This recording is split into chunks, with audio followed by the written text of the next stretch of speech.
Қарашы, мына қуыршақ қандай әдемі. Ол қазір ұйықтайды. Менің қуыршағым да ұйықтайды. Балақай, маған үлкен қонжықта келіп берші. Бұл кішкентай қонжық. Маған үлкені керек. Мен әлі үлкен мен кішіні ажырата алмаймын. Сен маған үйретші. Міне, үлкен қонжық осы. Ал бұл кішкентай қонжық. Маған бір ұзын ағаш алып келші. Бұлардың қайсысы ұзын, қайсысы қысқа, мен білмеймін ғой. Сәлем, қайда бара жатырсыңдар? Сәлем, мен сіңіліме үлкен мен кішіні үйретуге бара жатырмын. Менің інім де осыны мен қысқаны білмеймін дейді. Ендеше оларға үлкен мен кішіні, ұзын мен қысқаны бірге үйретейік. Міне, балалар, ойын алаңы.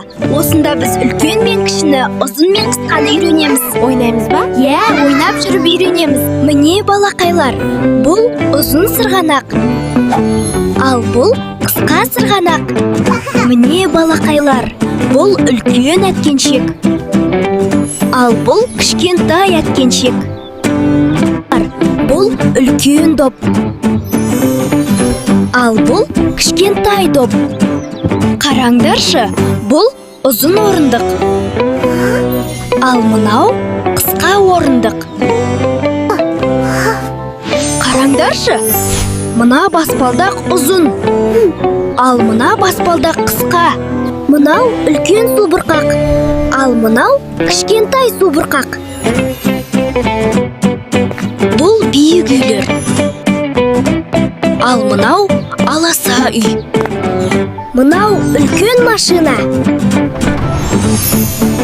Ал мынау кішкентай машина. Мынау ағаш өте ұзын әрі үлкен. Ал мынау аласа ағаш әрі кішкентай. Көрдіңдер ме? Піл өте үлкен. Тышқан кішкентай болады. Балалар, жылқының бойы ұзын болады. Ал қой қысқа бойлы болады. Ұзын сызғыш қайсы? Қысқа шашты көрсетші.